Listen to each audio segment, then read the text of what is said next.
morning, everybody. Welcome to the Farm and Pastor's Wife. I'm so glad you're here. It's a no makeup day.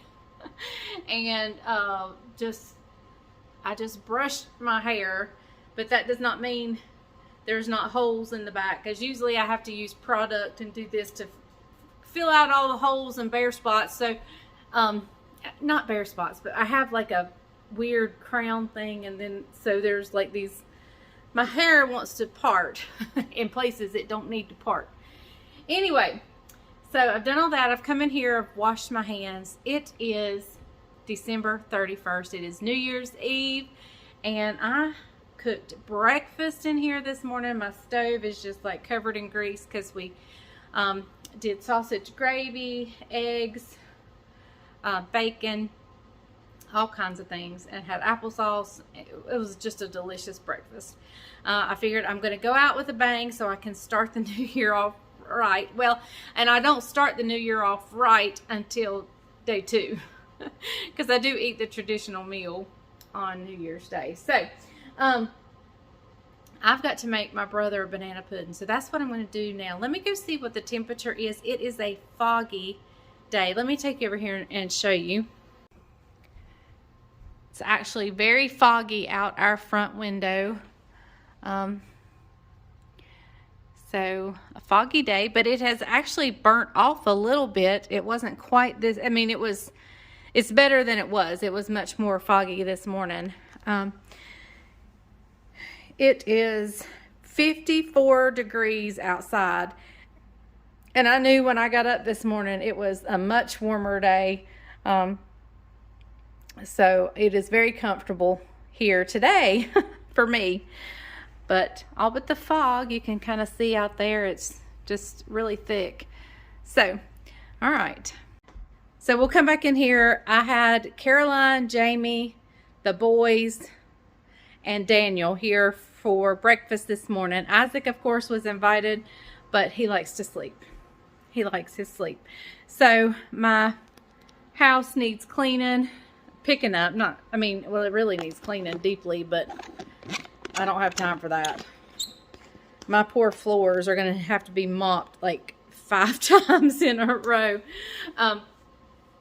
So anyway, that being said, I've got to get a banana pudding. Now, you guys have seen me make banana pudding before. Just search the Farm and Pastor's Wife banana pudding, and you'll see it come up. Easy banana pudding.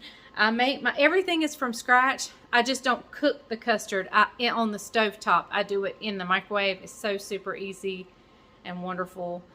Can't beat it. So I'm going to get that started. And then if Bryant hurries back to help me, just because I don't want to do it by myself, we've got to clean those collards. Somebody brought us 4 big bundles of collards, and I need to clean them, blanch them, freeze them, and then get me some on to cook for tomorrow. So yeah, so join us, won't you? It's going to be a fun day. And then I've got to make my artichoke dip for tonight, and it'll be a separate video, but I'm going to make bang bang shrimp for tonight. So it'll be a separate video. It'll be a video on its own, because that one, I have a video on bang bang shrimp. It's just been so old. It needs to be redone. So anyway, that being said, I'm going to go and get this banana pudding going. Y'all stay tuned for whatever I do next. Hey guys, the pudding has been made. There it is. The pudding has been made. The vanilla wafers are in the pan here. Let's see, let me get you turned around. Don't know what I did there. Anyway, let's start over. The pudding is made. The vanilla wafers are here in the pan, and I am working on the meringue. And while the meringue is coming up, I'm going to slice up the bananas. All right, everybody, there it is. The banana pudding is out of the oven. I'll call my brother to come get it. I don't know when he'll get here, but anyway, he'll come and get it. So, looks good. Well, hey everybody, I'm working hard in collard greens right now. Trying to get them all stemmed. I'm not looking them real good right now, but I'll do that later when I wash them. Main thing is I'm just getting them off the big stalk and the main big stem out of the leaves. I know you guys can't see what I'm doing. It looks like some of these may have gotten a little bit of frost in that cold, really cold weather we had. Now, collards are very frost hardy, and so I don't think it's hurt them any. In fact, the old saying is that they are better after they've had their first frost. So, we'll see. And so I will tear them up and wash them. The main thing I'm doing right now is just getting them off this big stalk. And I really can't go any further until I get this batch behind me bagged up and the next batch out of the water, out of the boiling water. And then our last bundle, I'm going to go ahead and cook them like I would be cooking them to eat. These I'm just blanching, cooling, and freezing. But the next bundle, after this bundle, the next bundle, I'm going to actually cook them just as if I were fixing them for supper tonight. They'll be for supper tomorrow. So I'm going to get a head start on tomorrow night's supper by cooking the greens.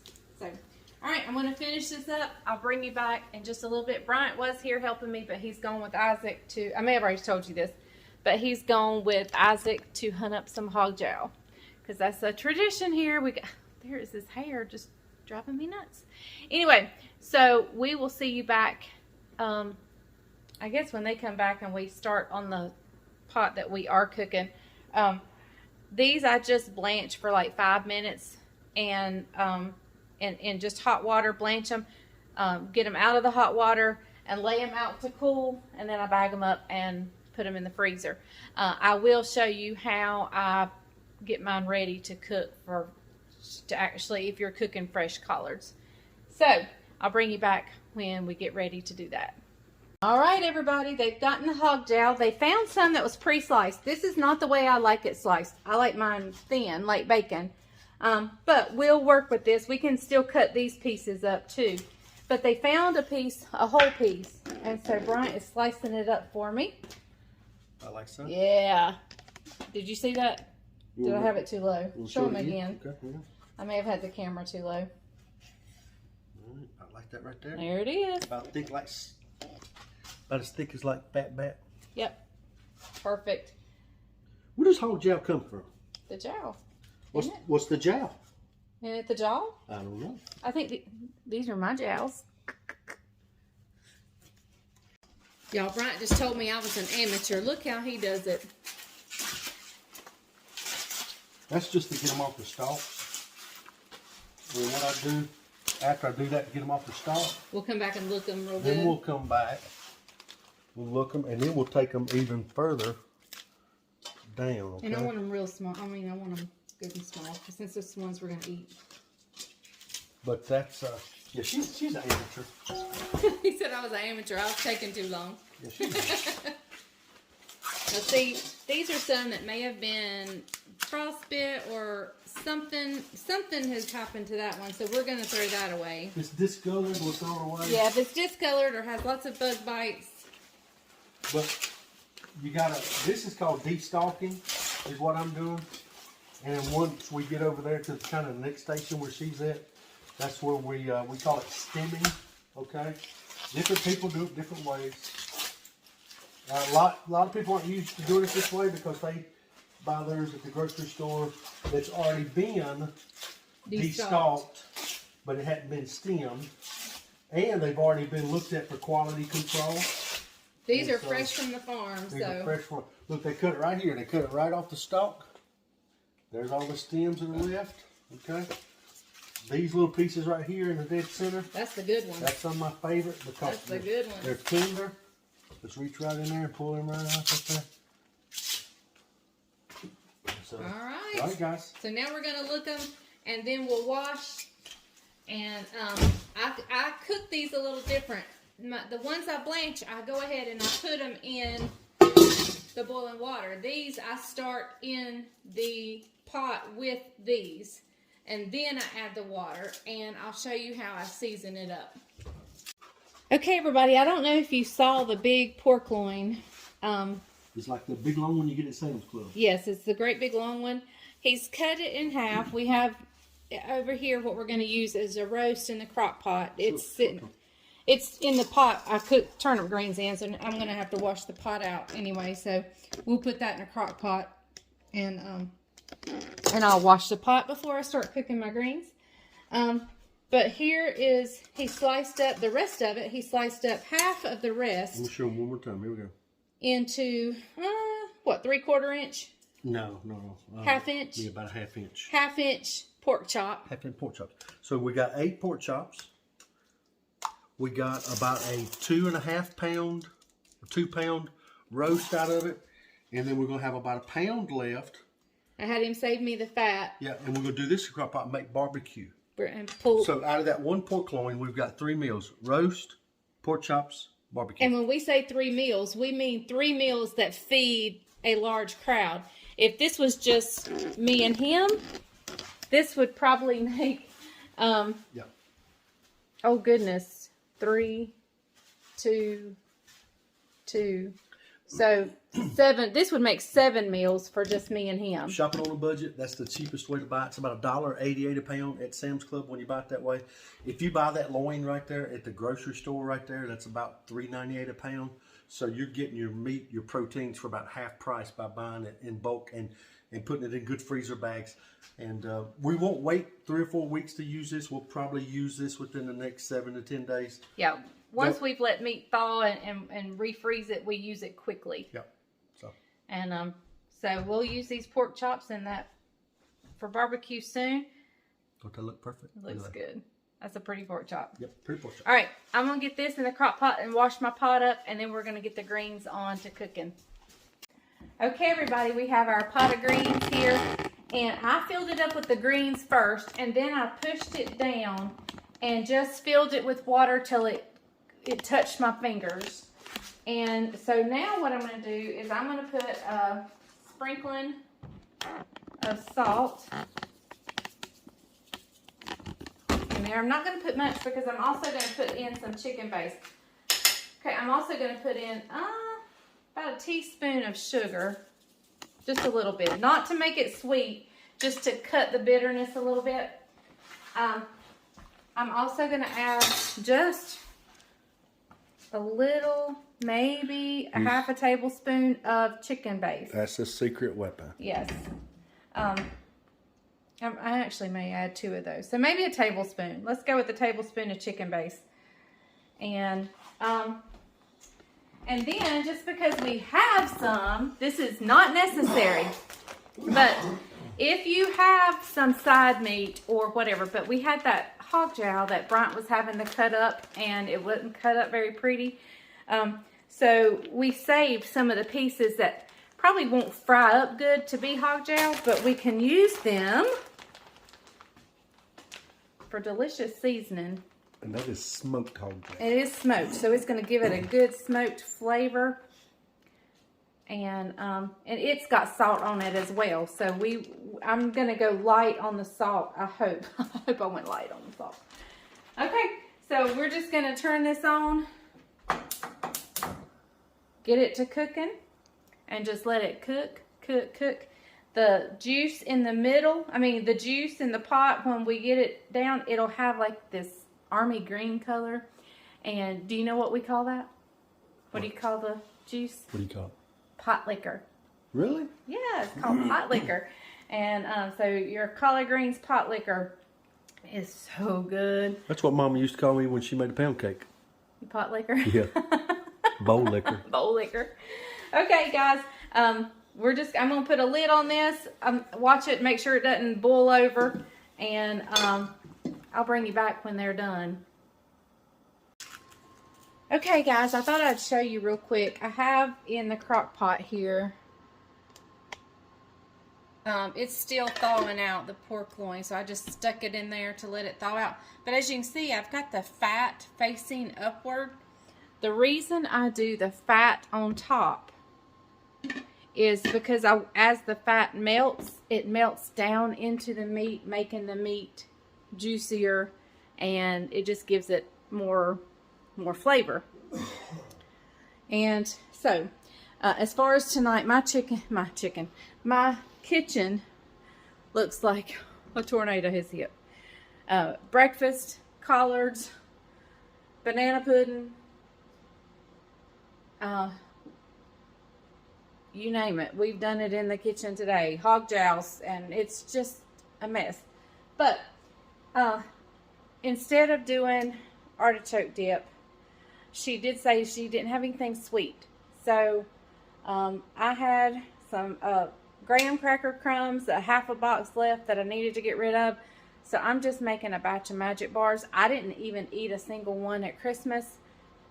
So I'll make a batch of those. I don't know. There's a lot of kids going to be over here, so I don't know that they'll eat them because they have coconut on them. But some of the adults will. So I'm got my butter melting. My collard greens are cooked for, well, they're mostly cooked. I'll cook them some more tomorrow. But I'll let you see how much they've cooked down. Look in there. They've cooked down to the point where I'm thinking about tomorrow maybe adding a pack of my frozen to it. I don't know how many people we'll have here that eat some. I think just about everybody will eat them except the little kids. They may not eat a lot of them. I love the greens. Bryant loves the greens. I'm not sure about Isaac. Isaac loves the greens. And I know my brother does, so we'll see. I don't know. I may just to be safe, get a frozen pack out and add to it and cook them some more tomorrow. And if we have leftovers, I can either send them home with somebody or we'll have them Monday night for leftovers. Okay, so I'm going to finish making the Magic Bars, or otherwise known as 7-layer bars. Mine do not have 7 layers because I don't like butterscotch, and you can add butterscotch chips to it, but I don't care for butterscotch, so I don't add them to it. So therefore, mine is not 7 layers, and my mama always called them Magic Bars. So, all right, I'll see you back in a little bit. Oh, that's this one. I didn't hear you after if I talked to Brandon after the game. I was like, Gary, I wouldn't want to talk after the game. No. I talked to Barry.